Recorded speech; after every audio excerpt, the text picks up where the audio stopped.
제가 신앙생활 하는데 가장 철저하게 하고 가장 잘한 게 회개라고 그랬잖아요. 뭐 기도도 열심히 하지도 못했고 또 성경 말씀도 거기에 비해서 열심히 연구한 사람도 아니고 경건생활 열심히 한 사람도 아니고, 근데 회개만큼은 지금까지 성령 받고 나서 하나님께서 철저하게 하셨거든요. 그 이유가 있어요. 그건 뭐냐면 예수님이 선교 시작할 때 뭐라고 그러죠? 회개하라 천국이 가까웠네요 그러셨잖아요. 그건 뭐냐면 인간이 하나님 앞에 가는 데 있어서 먼저 뭐가 필요하냐? 회개해야 돼요. 회개하지 않고 하나님 앞에 가면 그 자리에서 죽습니다. 거룩하신 하나님이 용서를 하지 않으세요. 그리고 예수님이 부활해가지고 제자들에게 성경을 가르쳤는데 뭐를 가르친지 아십니까? 다른 것도 있지만 죄사함을 받게 하는 회개가 예루살렘부터 온 천하에 전파되리라 회개 이야기를 또 하세요. 그리고 가셔요. 그럼 뭐냐면 이 복음화의 가장 첩경은 뭐냐면 사람들이 회개를 하는 거거든요. 그래야지 예수를 믿게 되는 겁니다. 그리고 이것이 그대로 사도들한테 이어져요. 사도들이 이제 그 복음을 전할 때 우리가 구원을 받으려면 회개하고 예수를 믿어야 한다고 이야기를 합니다. 우리도 그렇잖아요. 회개하고 예수를 믿어 구원받았잖아요. 뿐만 아니라 주님이 마지막 우리를 향해서 뭐라고 이야기를 하냐면 이제 너희가 회개하지 않으면 내가 너를 토해버리겠다 그러시거든요. 그러니까 마지막 하나님 경고하는 그 회개를 해야만 살아남아요. 이제 거부하면 성령이 떠나시는 거예요, 주님이. 이제 이런 회개가 얼마나 중요한지를 제가 알았기 때문에 제가 이제 내 삶에 있어서 잘못한 거 있으면 항상 깨닫고 가급적이면 그걸 결단하려고 그러고, 그래서 정말 중요한 전략적인 것은 반드시 지금까지 결단하고 살아왔는데, 그런데 거꾸로 내가 이 29년 목회 교인들한테 회개에 대해서 잘못 전달을 했구나. 한마디로 가짜 회개를 방치를 했구나. 제가 그러면서 이번 주간에 정말 회개를 많이 했어요. 왜 이렇게 멍청한 목사였을까? 우둔한 목사하고 영적으로 둔감했을까? 그걸 이제 돌아보니까 주님이 우리에게 제3의 교회에 말씀을 주셨는데 제 안에 제2교회 개념들이 많다는 걸 발견했어요. 가정도 그렇고 회개도 그렇고, 이제 기도는 아니죠. 우리가 많이 했으니까. 그 다음에 어떤 말씀이라든지 구원이라 이런 부분은 제3의 교회의 어떤 주님이 주신 말씀으로 우리가 정착을 했는데, 뭐 윤리라든지 그 다음에 재정이라든지 이런 부분에 있어서는 여전히 제2교회에서 가르치나 그런 신학이나 그런 습관대로 가르치고 있구나. 그걸 발견했어요. 그 중에 정말 중요한 회개가 그렇다, 그런 생각이 들었어요. 형제 자매들에게 하나님 앞에서 회개를 분명히 가르쳤는데 여러분은 자기가 만든 회개 속에서 한마디로 면죄부로 만들어버렸다는 게 회개가. 그거를 제가 확실하게 발견하고 나서 깜짝 놀랐어요. 제가 지금 미래세대고 3년 동안 제자훈련을 하는데 왜 하나님께서 제 마음속에 미래세대 제자훈련을 하게 했는가? 물론 제가 세대 복음화 때문에 시작을 했는데 이번 주에 그걸 확실히 알게 됐어요. 그건 뭐냐? 미래세대가 우리 세대고 완전히 다르다는 것을 알게 한 거예요. 내가 제자훈련을 안 했으면 이걸 몰랐을 텐데, 이러면 나는 완전히 주관적인 착각 속에서 우리 세대의 문화 속에서 제2종교개혁 한다고 그러고 제3의 교회 개혁하겠다가 갔겠구나 생각하니까 소름이 끼친 거예요. 그러면서 아무리 내가 하나님 말씀을 전해도 미래 세대는 철저하게 자기 주관적 입장에서 그거를 안고만 뽑아가지고 그거를 한마디로 변형하는데 천재들이구나. 그렇기 때문에 앞으로 제3의 교회는 예배도 드려야 되지만 어떤 형태로든지 1대1 아니면 1대 소수, 1대 다의 제자훈련 하지 않고는 정말 한 영혼도 구원하기 힘들다는 것을 느꼈어요. 왜 그러냐면 왕정 시대도 물고 민주화된 이 공화국 시대도 권위 질서가 있었거든요. 이게 부모의 권위라면 자녀들이 말을 들었어요.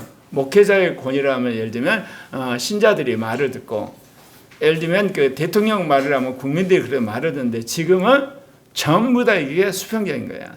대통령이나 국민이나 같고 목회자나 평신도나 같고 부모나 자식이나 똑같아 버리니까, 그렇게 하나님의 말씀을 이제 심각하게 전하는데 그 말을 자기 방식으로 이제 바꿔버리는 거죠.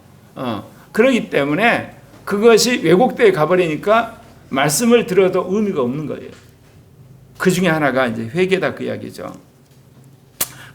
이제서야 제가 제대로 가르치지 못하고 특별히 피드백을 제대로 못했구나, 그걸 이제 발견했는데, 왜 그러냐면 자기가 만든 회개, 죄책감을 덮게 하는 회개가 돼버렸다는 거죠.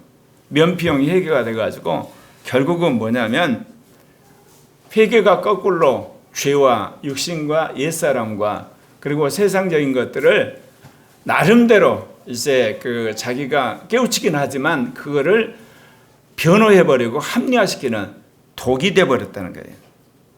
성령이 인정하는 진정한 회개가 아니라 자기를 합리화하는 가짜 회개가 미래 세대에 완전히 뿌리내려 있고 어른 세대도 그게 들어와 있다는 걸 제가 발견한 거예요. 그러면서 삶의 경험이란 거 무시를 못하는구나. 우리 세대야 유교 문화가 있었고 또 성경의 문화가 있었으니까 부모에게 효도를 하잖아요. 그리고 또한 부모는 자식을 위해서 목숨 바쳐서 일하고, 예를 들면 우리의 부모 세대는요, 자녀들 교육에서 정말 시골에 소 팔았어요. 그리고 논도 팔고 밭도 팔아서 대학 보내고 그랬거든요. 그러니까 자기 엄마 아빠가 그렇게 고생을 보니까 그 아들 딸들도 내가 대학 가서 출세를 하면 우리 엄마 아빠 꼭 효도해야 되지. 그러니까 어떻게 보면 주거니 받거니가 됐는데, 요즘 세대는 그러지를 않아요. 엄마 아빠들, 젊은 부부들도 자식을 위해서 헌신하긴 해요. 그런데 문제는 그 아들 딸들이 엄마 아빠에 대한 효도 개념이 없어요. 이거는 그냥 우리 교회 미래 세대뿐만 아니라 한국의 문화 전체가 그런 거구나. 그러면서 우리가 근본적으로 교회 시스템이라든지 이런 것들을 점검을 하고 우리의 사고를 거기에 맞게 이제 어떻게 할 것인가, 그런 고뇌를 하게 됐다. 김마리 간사와 이 미래 세대 교육을 놓고 하다가 성령께서 제 입에서 나온 게 있어요. 미래 세대의 특징이 분열적 사고를 한다. 다원화 사고를 하는 게 아니에요. 다원화 사고란 것은 중심적인 가치가 있는데 여러 분야에 있는 것에 자기가 적응하는 거예요. 근데 분열적 사고는 뭐냐? 통합할 생각이 없어요. 그냥 그대로 사는 겁니다. 그래서 분열적 사고를 하는 미래 세대에게는 죄를 지었더라도 회개하면 사함받는 거 오히려 면죄부가 되어버렸어요. 왜냐하면 분열적 사고란 건 그래요. 상황에 따라 자기의 생각과 말, 행동을 그대로 타협해버리는 거예요. 교회에 오면 목사님 설교, 예배 들은 척하는 거예요, 그냥. 왜냐하면 우리가 전부 말과 행동으로 판단하잖아요. 그러니까 말과 행동만 적으면 돼요. 그의 영이나 그의 어떻게 보면 마음이나 그의 어떤 이성이나 이거 안 바꿔도 아무 상관없는 거예요. 그러니까 와서 예배 시간에 졸고 딴 생각하고 그 다음에 핸드폰 보고 그래도 이게 상관없는 거예요. 왜? 자기의 지금 밖으로 나타난 행동이나 말은 예배 드린 것처럼 되니까. 또 집에 가면 부모님이 말씀하신 대로 들은 척하는 거죠. 왜냐하면 부모님이 요구하는 것도 전부 행동과 말이니까 그것만 하자 없으면 자기는 이제 훌륭한 아들, 딸이 되는 거예요. 학교 가서도 그러죠. 담임 눈에 이제 안 보일 정도로 나름대로 학교의 규칙 지키고 그리고 이제 나름대로 공부를 하면 선생님도 그 아이가 하는 성적, 그 행동 보고 판단하지 그 마음과 생각은 꿰뚫어 보지를 못하니까 그러니까 그게 적용하면 그건 괜찮은 아이가 되는 거예요. 그 다음에 또 어떻게 했습니까? 이제 친구들 만나면 친구들이 좋아하는 언어, 친구들이 좋아하는 놀이, 게임, 그거에 적응하는 거예요, 그냥. 그래서 친구들이 욕하면 같이 욕하고, 누구 흉보면 같이 흉보고, 이제, 그리고 어떤 기집애 하면 못됐다 그러면 같이 이지매를 해버리는 뭐. 그런 어떤 친구들과 같이 동하기 위해 생존하기 그 문화에 적응하고 또 어떻습니까? 인스타그램에서 유행이다 그러면 전부 이게 그런 식으로 머리 스타일을 바꾸고 그 다음 귀걸이 하고 그 다음에 옷도 이게 그런 비싼 옷 입고 왜냐? 그렇게 해야만 거기서 사진 올리고 그러면 인기를 끄니까 그렇게 하는 겁니다 이게. 그리고 이제 친구들과 그러면 놀게 되면 친구들이 뭐냐? 가가지고 술 한잔 하다면 술 먹는 거예요. 술을 먹어야지 같이 그 단합대의 어떤 그 효과가 나고 거기에 자기가 끼워주잖아요. 이제 그렇게 되는 거죠 뭐. 그러니까 삶에 있어서 하나님 말씀을 가지고 원칙을 가지고 그리고 나름대로 자기 기준을 가지고 어떤 상황에 적응하는 다원적 삶이 아니라 분열적 사고를 해버리는 거예요. 아마도 우리 세대가 이렇게 살면 정신병이 걸려요. 왜냐하면 자기가 일관된 기준이 있는데 상황에 따라 요구하는 게 너무 심하잖아요. 그러면 적응을 못해서 정신병 걸리거든요. 제가 신대원 다닐 때 그 실습원이라고 정신병원을 간 적이 있어요. 치유 감옥이어서 갔는데 놀랍게도 그게 세상 사람들 크리스찬들의 비율이 거의 비슷해요. 사모님도 있어. 장로님도 있고 집사님도. 이게 왜 그러냐 보니까 이 사람들은 결병증 때문에 정신분열에 걸린 거야.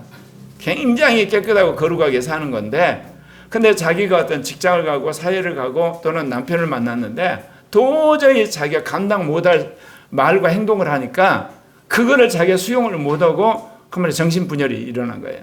그건 뭐냐면 교회가 잘못 갇힌 거죠. 자기가 거룩하게 사는 건 좋지만 인간은 본질적으로 악하다는 걸 가르쳤어야 되는데 자기가 거룩하게 사니까 세상이 나름대로 자기 수준의 거룩한 줄 알고 했다가 쇼크를 먹어버린 거죠. 근데 적응을 못 해버리니까 이제 우리는 정신이 확 돌아버리는 거야. 그래서 여러분이 꼭 기억해야 될 것은요. 성화 운동할 때 기억하는 사람 기억해야 될 게 있어요. 자기가 거룩하게 살더라도 인간은 본질적으로 악하고 더럽다는 걸 인정하셔야만 여러분이 좌절하지 않고 거꾸로 공격을 당하지 않은 겁니다. 죄사함의 회개가 나중에 회개하면 되니까 지금 죄를 지어도 된다는 면접 회개가 된 거야. 왜냐? 회개하면 된다면서 지금 죄도 돼. 그런 식이 돼버린 거야 이게. 그러니까 이 부모 세대는 전혀 생각지 못한 그야말로 악마적 사고를 하는데 그게 이제 마귀가 속인 거죠. 말할 필요 없이. 그래서 오늘은 자기가 만든 가짜 회개 때문에 멸망의 낭떠러로 떨어져가는 한 청년의 이야기 하려고 합니다. 한국인은 어렸을 때부터 교회의 기대를 한몸에 받는 명석한 신앙 영재였습니다. 성경 암송대에서 수상은 물론 하나님의 교회에 나와서 열심히 찬양하고 그리고 또한 열심히 순종하는 것 때문에 칭찬이 자자했습니다.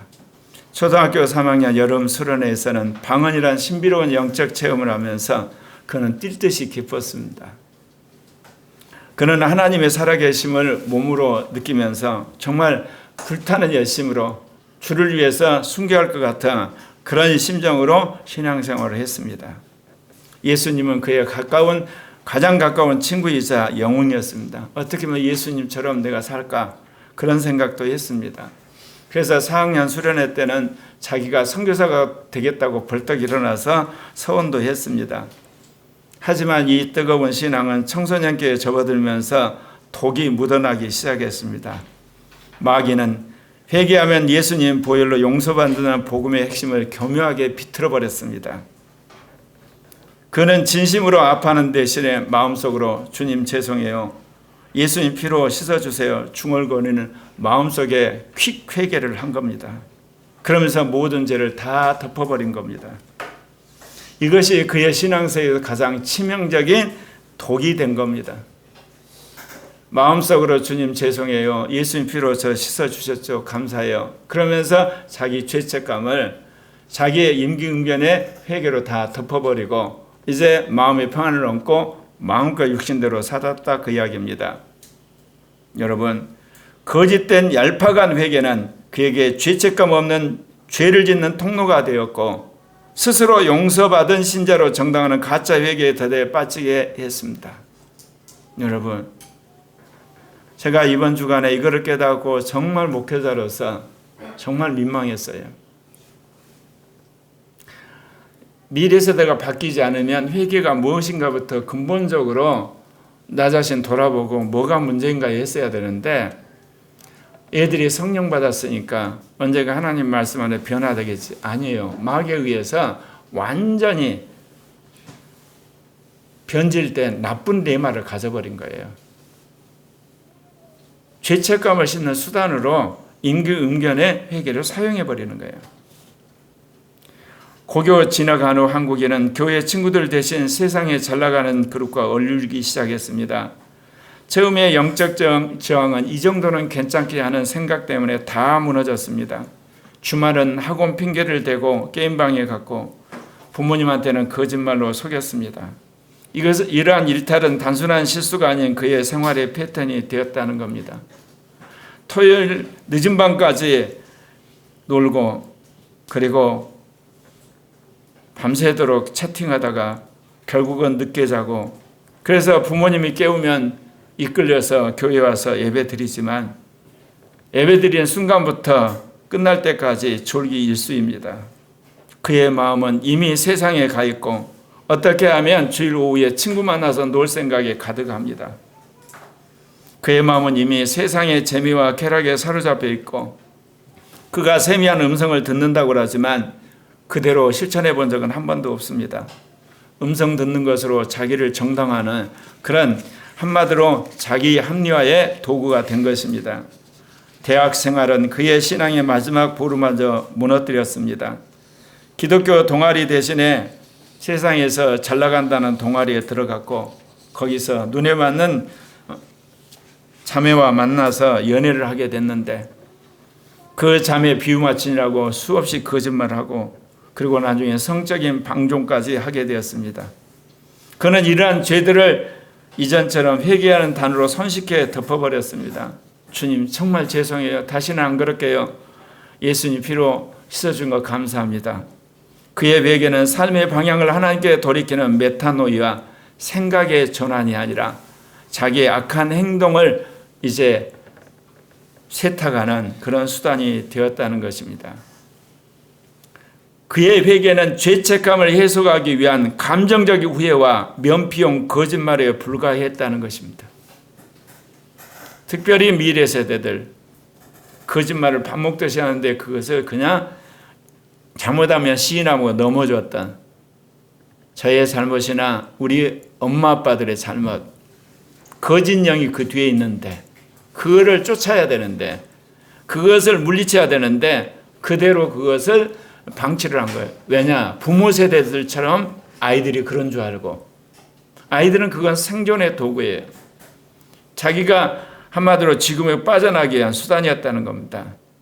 뜨거운 성령 체험의 기억은 아련한 과거의 사진처럼 남았고 그의 삶의 중심증을 완전히 세상으로 옮겨갔습니다. 군대에서 그는 음란한 경험담을 즐겨 듣고 그동안 거부했던 술까지 자연스럽게 배웠습니다.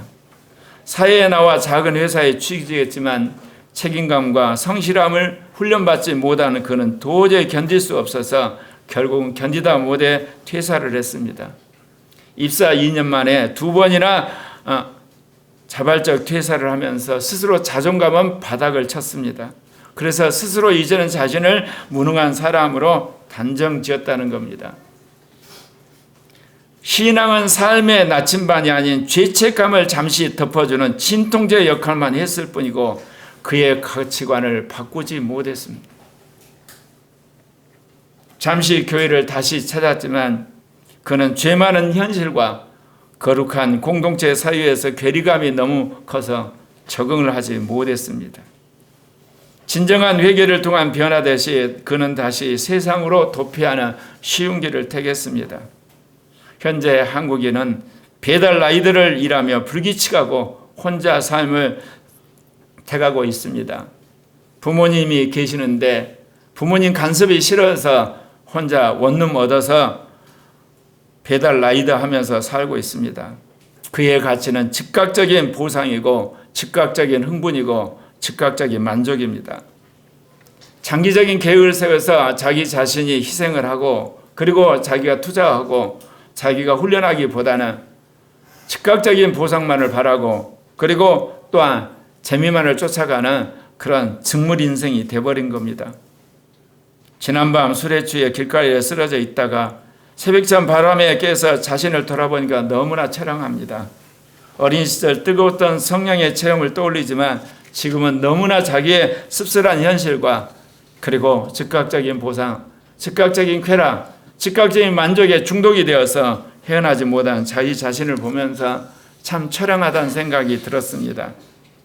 그는 여전히 자신은 하나님을 믿는 사람이라 고백하지만 삶의 방식에서 변화된 건 없고 의사결정에서는 하나님의 의논한 것도 없습니다. 그리고 신앙의 열매는 보이지 않습니다.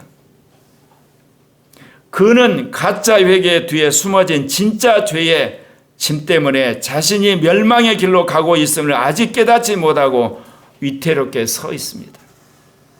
여러분, 가짜 회개는 여러분을 천국으로 인도하는 것이 아니라 여러분을 점진적으로 그리고 속여서 지옥으로 끌고 가는 마귀의 술수라는 걸 여러분 아셔야만 합니다.